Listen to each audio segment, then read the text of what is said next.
My childhood best friend and I created a secret alien language when we were 8. 15 years later, it saved her life from traffickers in Brazil. When my best friend Lena and I were kids, we invented a language that ended up changing everything. We were obsessed with space movies, so we'd flash hand signals through our bedroom windows at night and make up nonsense words for everything. Zorblox meant pretending I'm okay. Melling meant I need help. Purple galaxies meant not alone.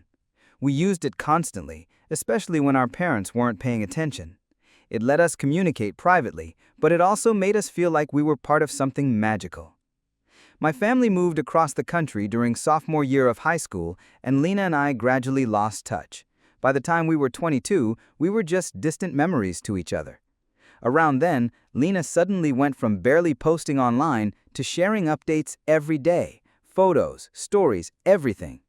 One of her posts read, "Guys, I've met the most amazing local here in Brazil. He's showing me places tourists never get to see."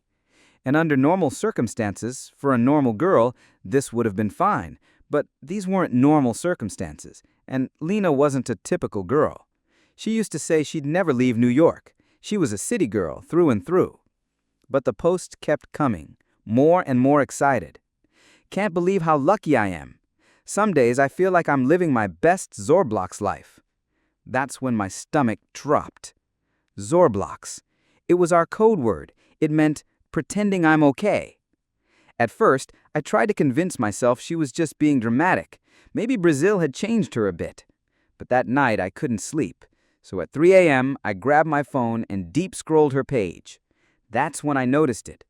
"This place has major Moon Whisper energy," showed up in 3 different captions. Moon Whisper meant I'm scared. And every story highlight had the word melling in it, our word for I need help. That's when it finally hit me. She wasn't just posting travel updates. Someone was forcing her to make them. And Lena was using our childhood alien code to tell me she had been taken. I started commenting under her posts, trying to hint that I understood, but I didn't know if she was seeing them, so I turned on post notifications, hoping I could keep up with her silent messages. With every update, her clues became sharper. "This place has major Moon Whisper energy," she wrote under a photo of the beach. "But we never played astronauts at the beach, only at Riverside Park." "Feeling like I'm 13 years old again," she captioned another. Lena was 13 when I joined her on a spring break trip to visit her aunt in Rio.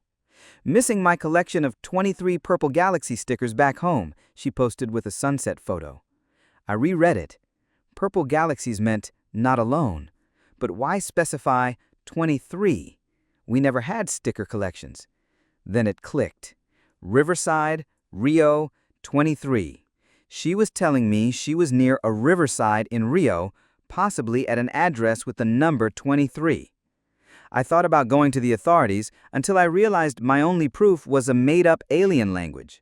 I didn't want to be locked up in a psych ward. So I called Lena's aunt in Rio. She recognized my voice immediately. I told her Lena was in danger and might be somewhere near the Riverside area. She felt God telling me something was wrong, she said right away. Her aunt was deeply spiritual, thankfully not the type to brush me off. Together, we searched for every Riverside property with the number 23. There were only 3 options. I maxed out my credit card for a flight to Rio. Lena's aunt picked me up from the airport, and we drove to all 3 spots. The first 2 were residential buildings. The third was an old warehouse, seemingly abandoned. We called the police from the car and told them we suspected kidnapped tourists were inside. I don't know if they believed us or just felt like checking, but they went in.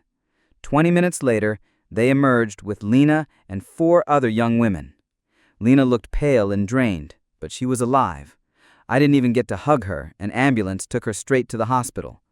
As her aunt and I followed behind, my phone buzzed. Somehow, Lena had managed to post one more time. The caption was a single word in our alien language. The word meant it's not over yet. I stared at my phone in the back seat of Lena's aunt's car. My hands were shaking. How the hell did she even post that? The police had just pulled her out of that warehouse. She didn't have her phone on her. I checked the post again. It was definitely from her account. The timestamp said it was posted 2 minutes after they brought her out. My mind was spinning. Someone else had access to her account. Someone who understood our alien language. But that couldn't be. We made it up when we were 8. Nobody else knew it. Lena's aunt kept praying in Portuguese as she drove. I couldn't catch every word, but I understood the feeling. She was thanking God, pleading for protection. When we got to the hospital, they wouldn't let us see Lena right away. Said she needed to be examined first. The other women they'd rescued were in the same wing. I paced the waiting room for what felt like hours. Finally, a nurse came out and said we could go in. Lena was sitting up in bed with an IV in her arm. She looked so small. The moment she saw me, her eyes welled with tears. I rushed over and hugged her tight. She whispered something in my ear that made the blood drain from my face. "They have my sister." I pulled back and stared at her. Lena didn't have a sister. She was an only child. Always had been. I'd known her since we were 6. She gave me a look. Play along. So I nodded, pretending I understood. The nurse was still in the room, checking her vitals. Lena kept talking about how worried she was for her sister, how she hoped she was okay. Finally, the nurse stepped out. Lena grabbed my hand. "They're listening," she mouthed silently. I glanced around. Just a standard hospital room. But Lena gripped my hand again. 3 short squeezes, 3 long, 3 short. SOS. I pulled out my phone, opened the Notes app, and typed, "What's going on?" I showed her the screen. She took the phone and typed back. "The guy who took me has people everywhere. Hospital staff, police. He let us get rescued on purpose, makes it look like everyone's safe, but he hides some girls, uses them as leverage over the ones who got out." My stomach flipped. I typed, "Why?" She typed for a while. "He runs a trafficking ring, targets tourists. When the police get too close, he stages a rescue, makes it look like everyone's safe, but he hides some girls, uses them as leverage over the ones who got out." I felt like I might be sick. Lena typed again. "He has my roommate from the warehouse, said if I tell the police anything real, he'll kill her. I have to go back to him in 48 hours or she dies." My heart was pounding.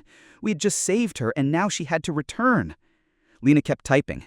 "He knows about our language, has all my social media logins. He'd been watching my posts for months before he grabbed me." That explained the Bloss post. He'd sent it.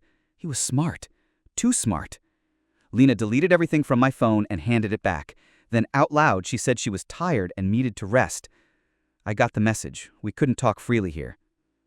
I told her I'd come back tomorrow and left with her aunt. In the car I tried to make sense of it all. This wasn't over, not even close. Some psycho had Lena's roommate and was using her to control Lena.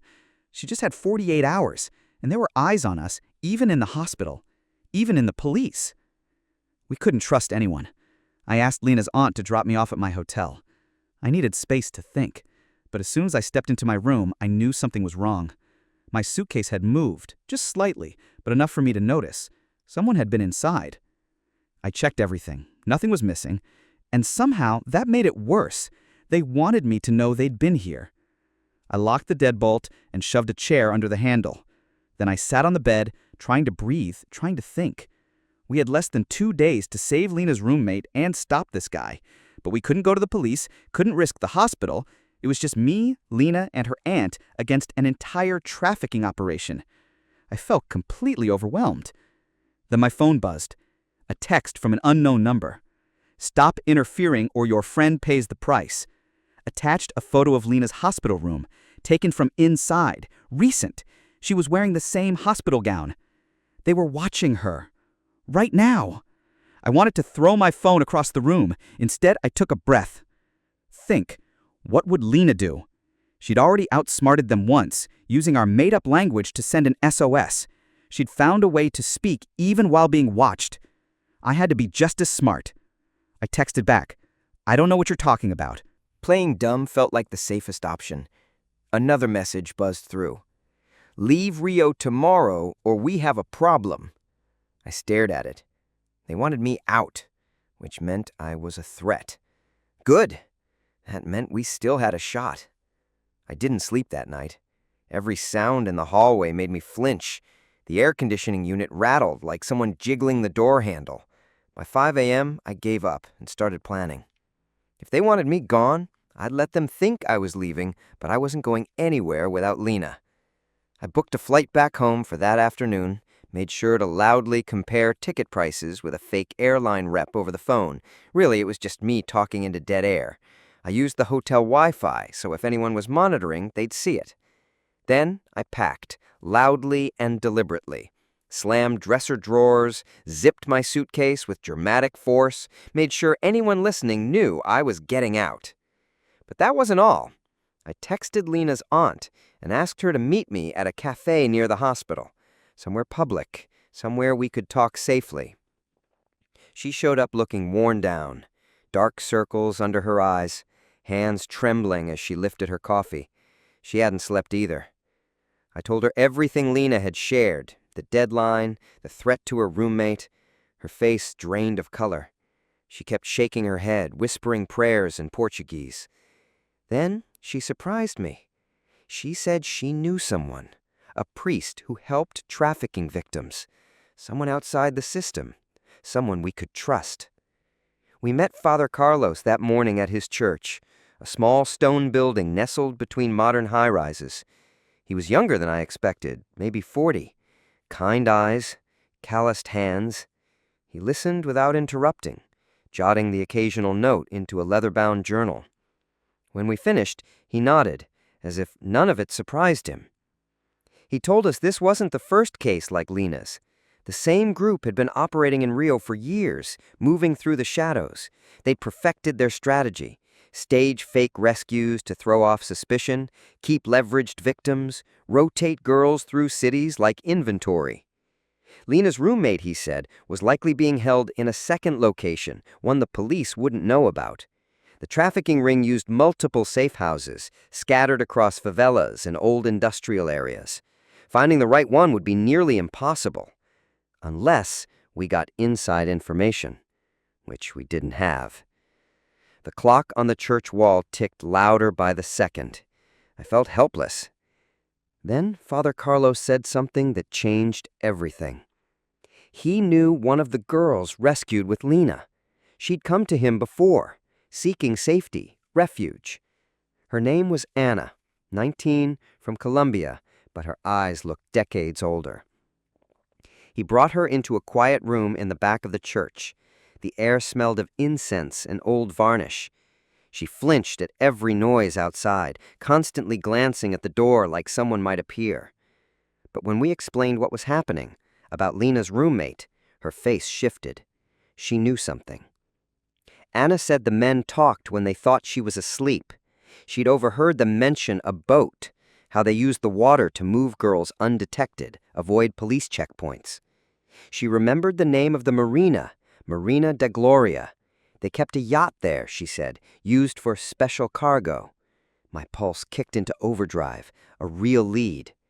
But Anna's voice dropped to a whisper. Her warning was chilling. The man who runs it, he's worse than you can imagine. She'd seen what he did to girls who tried to escape. The screams still haunted her dreams. We couldn't just walk into that marina. We needed a plan, and we needed help. Real help. Not from police who might already be compromised. Father Carlos picked up an old rotary phone, something that belonged in a museum, and started making calls. He had connections. Ex-military men now working private security, people who'd helped him before with rescue ops. They agreed to check out the marina, just surveillance for now, look for the yacht, watch for activity. I went back to the hotel to keep up appearances, made a big show at the front desk, complained about the bill, demanded to speak to a manager, hauled my suitcase into a waiting taxi with theatrical effort. But instead of heading to the airport, I had the driver take me across town to a grimy little hotel that rented rooms by the hour and didn't ask questions. I paid in cash and checked in under a fake name I'd once heard in an old spy movie. If they were tracking me, maybe this would buy us time. That afternoon, Father Carlos called. His guys had found the yacht, a 60-footer called Paradise Dreams. The name made my skin crawl. They'd watched it for hours from different vantage points, saw men going in and out, young women being ushered aboard in the dead of night. But none of the women ever came back out. It had to be where they were holding Lena's roommate. We met at the church again to plan. Late afternoon sun poured through stained glass windows, casting fractured colors across the wooden pews. Father Carlos's contacts, 2 men named Rafael and Diego, walked us through what they'd seen.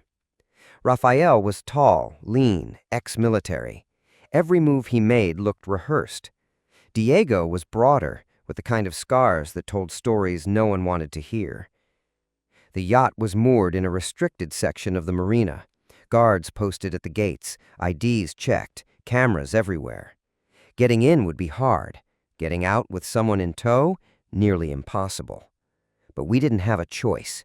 Lena's deadline was in less than 24 hours. If we didn't get her roommate out, she'd have to go back to them. That wasn't happening. Not if I had anything to say about it. Rafael had an idea. There was a public restaurant at the marina overlooking the docks. We could get in there without raising suspicion, scope things out, maybe find an angle, literally. That evening, I slipped into the nicest dress I'd packed, a black number meant for a romantic dinner that felt like a lifetime ago, and headed to the marina with Diego, posing as a couple on a date. We got a table near the window with a clear view of the yacht. The maitre d' looked skeptical, but a generous tip took care of that. From our spot, I could see the guards, big men, clearly not there to swab decks or mix drinks. The yacht was lit up like a floating mansion, no way to approach unseen. But after an hour of watching, I noticed something. Every so often, the guards disappeared inside. For about 10 minutes, the deck would be empty. Shift change, maybe, or just break time. It wasn't much, but it was something. I texted Rafael what I'd noticed, keeping my face relaxed like I was scrolling Instagram. He replied, "Might be enough." The plan was insane. During the window when the guards went inside, Rafael would approach the yacht by water in a small boat, slip on board, find the girls, and get them out fast. 1,000 things could go wrong, but waiting meant more risk. If they moved the girls again, we might never find them. We agreed to go that night. I wanted to go with Rafael, but everyone shot me down immediately, said I'd slow things down. They were right. I didn't know how to fight or handle weapons. My job was to wait at the church with Father Carlos and Lena's aunt. Those were the longest hours of my life. We sat in the rectory office, checking our phones every 2 minutes, praying without saying a word. The old wall clock ticked like a bomb. Rafael was supposed to text as soon as they had the girls. Midnight passed. Nothing. 12:30. Still nothing. I was trying not to lose it when my phone buzzed. It wasn't Rafael. "Nice try. Your friend has 6 hours to return or her roommate dies." My heart plummeted. They knew. They knew what we tried to do. 2 minutes later, Rafael called in. They'd made it onto the yacht, but it was empty. No guards, no girls, just the faintest lingering traces. Perfume, something in the air that felt wrong. It had been a trap, or maybe they'd moved everyone the moment they realized we were getting close. Either way, we'd failed, and now they knew we were actively trying to stop them. I felt sick. Had we just put Lena's roommate in even more danger? Father Carlos tried to reassure me, but it was hollow. I couldn't even hear him over the sound of my own panic. Then Lena's aunt asked a question that caught me off guard. Why give her 6 more hours? Why not kill the roommate right away if they were serious? It didn't add up, unless they needed Lena. For something specific. I called Rafael back and asked him to describe everything he'd seen on the yacht. He said it looked lived in, food in the galley, fresh clothes in the cabins, but something about it was too perfect, too neat, like it had been cleaned up in a hurry, and Rafael had found something odd. A stack of tourist visas, all for young women, all with departure dates scheduled within the next few days. That's when it clicked. They weren't just trafficking girls, they were preparing to move them out of the country. And they needed Lena to make it look legitimate. She was American, clean record, the perfect face to pose as the friend traveling with a group of other tourists. That's why they hadn't just killed her roommate. They still needed Lena to cooperate. Everything shifted. If we were right, they'd have to show themselves soon. Airports have security. passenger manifests, real names, real documents. We finally had leverage, but we still didn't know where the girls were. Then, Lena's aunt remembered something. When Lena had first gone missing, she'd tried to track her phone. It had pinged at a few locations around Rio before going dark. One was near the old port district, an area full of abandoned warehouses and industrial sites, just like where they'd found Lena. It was a long shot, but it was something. Rafael and Diego agreed to check it out, but this time, no rushing in, just quiet recon. See what was there, then we'd plan from there. I couldn't sit on the sidelines again. I begged them to let me come. Not to the building itself, just close. I stayed in the car with Lena's aunt, parked a few blocks away, ready in case they needed backup, or at least witnesses. The port district at night was pure nightmare fuel. Deserted streets, half-working streetlights that flickered in and out, the kind of place that swallowed secrets. Rafael and Diego headed out on foot while we waited, engine off, windows cracked. The silence was deafening. 20 minutes later, my phone lit up. Found something. Multiple guards. Looks active. My pulse thundered in my ears. This could be it. But charging in wasn't an option, not with armed men inside. We needed serious backup. So I did something that felt incredibly brave or unbelievably reckless. I called the FBI field office in Rio. Yeah, I know. But these were American citizens being trafficked. That made it federal, and I figured the FBI wasn't as likely to be compromised as local authorities. At first, the agent who answered sounded bored. Then I mentioned American victims and human trafficking. His tone changed instantly. He said they'd been tracking similar patterns, asked for my location. I hesitated. What if this was another mistake? What if someone in that office was on the wrong side? But we were out of time. Lena had 3 hours left. Her roommate might not have that long. I gave them the address, described the guards, the situation. The agent said to stay put, they'd handle it. But then he said something that made me uneasy. We'll need to coordinate with local law enforcement. This could take a few hours to organize. I nearly lost it. I told him we didn't have hours. This was life or death. He said he understood, but there were protocols, cross-border coordination, formal steps. I thanked him, hung up, and immediately made another call. Agent William Chen. He was the U.S. Embassy liaison I'd met weeks ago when I'd first reported Lena missing. He'd given me his card, told me to call if anything changed. Well, everything had changed. Chen picked up on the second ring even though it was late. When I told him what was happening, his entire tone shifted. You're at the Port District now? You have eyes on the building? I confirmed. Text me the exact location. Stay where you are. That was it. No talk of paperwork, no delay. Just action. 20 minutes later, the first black SUVs rolled up. Unmarked, government plates. Men in tactical gear climbed out, focused, efficient. No hesitation. Chen must have pulled every string he had. Rafael and Diego returned to the car. We all watched from a distance as agents surrounded the warehouse. Chen appeared at our window, a bulletproof vest strapped over his dress shirt and blazer. You need to leave, now. This could get ugly. We didn't argue.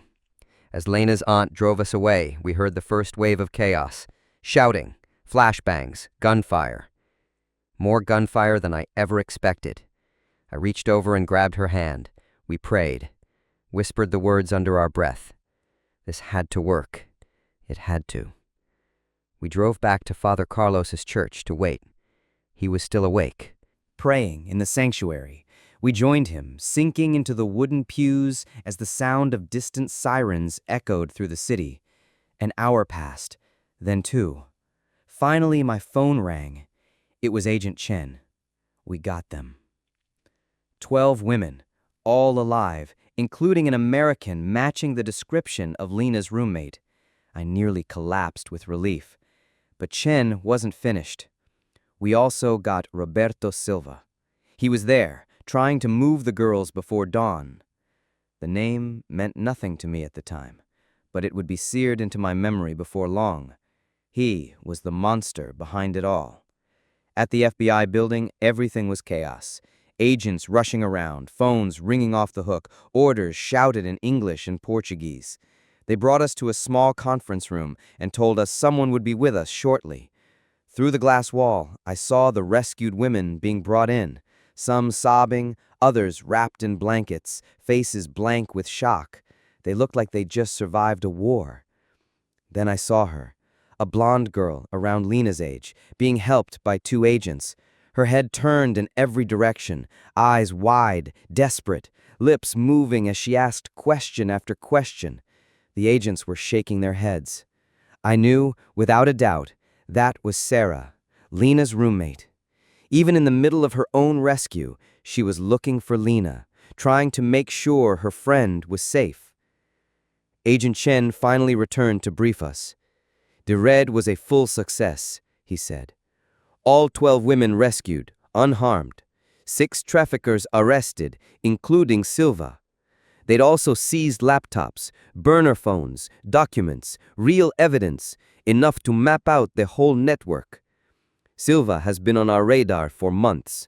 We suspected he was running operations like this, but we never had enough to move in. He was too careful, too well connected. Your information gave us the probable cause we needed. He showed me a photo and asked me if I recognized the man. Roberto Silva looked like a polished businessman. Custom suit, perfect grooming, harmless face. The kind of man people trusted without question. The kind of predator who thrived in plain sight. Lena's aunt gasped. She recognized him, said he owned several popular businesses in Rio, restaurants, nightclubs, all perfect fronts for trafficking routes. "Can I see Sarah, Lena's roommate?" I asked. He hesitated. "She's being debriefed, but she keeps asking for Lena. She keeps saying, 'Mia saved my life,' said she taught her some kind of code language." I nodded and explained everything. The alien language we'd made up as kids, how Lena had somehow taught it to Sarah while in captivity. Chen's eyes sharpened. "That's how you knew she was in trouble, through the coded messages." I nodded again. He left, then returned with another agent. They wanted to document the language, every word, every signal, how we'd invented it, how Lena had used it. For the next hour, I sat in a federal building teaching FBI agents a made-up alien language 2 kids had dreamed up in the dark. It should have been absurd, but instead it felt sacred. That language had saved lives. They let me call Lena from a secure line. She was still under federal protection in the hospital. When I told her Sarah was safe, she broke down crying. "I taught her our words," she said, voice trembling, "so she'd have hope, so if she ever got a chance, someone would understand." The days that followed were a whirlwind. Lena and Sarah were placed under federal protection. There were non-stop interviews, statements, debriefings. The FBI used Silva's records to locate more victims, some who'd vanished years ago, others just days from being moved. His operation was massive, international, ties to trafficking rings in Colombia, Venezuela, Argentina. But Silva made one mistake.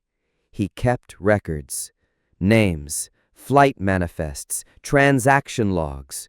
And now the FBI had it all. Silva tried to run, tried to board a private jet out of Rio. He didn't get far. They caught him at the airport. No bail, no deal. He was facing life in prison. They traced Silva's network across South America. One arrest led to another, like dominoes falling in rapid succession. Dozens of people were taken down. Each raid brought more evidence, more victims rescued, more lives saved. Lena and Sarah had to testify. They had to sit in court, face Silva, and relive every moment of their nightmare. And they did it with impossible strength. I was there every day, watching them, watching how brave they were, how they told their stories without flinching, making sure the jury understood exactly what Silva had done, who he really was. His lawyers tried everything, claimed the women were willing, said it was all consensual, accused Lena and Sarah of lying, for sympathy, for money, for attention. But the evidence was too strong. The digital records, the testimonies from other survivors. And Lena and Sarah had something Silva didn't expect. They had each other. They had the truth. And they had our language. I testified too, explained how I'd recognized Lena's coded messages, how we invented the alien language as kids, how Lena had used it to call for help, how she taught it to Sarah as a lifeline. The jury was captivated. Some were visibly emotional. The defense tried to dismiss it, said it was all coincidence, random words we were assigning meaning to after the fact. But then Lena and Sarah demonstrated it live in court. They showed how the language worked, the vocabulary, the syntax, the signals, the consistency. And just like that, the defense's argument crumbled. The jury deliberated for less than 2 hours. Guilty on all counts. Roberto Silva was sentenced to life without parole. His entire network collapsed. His businesses were shut down, his assets frozen, his influence gone. The FBI later said they believed they'd prevented over 100 future victims from being trafficked. It was a massive victory.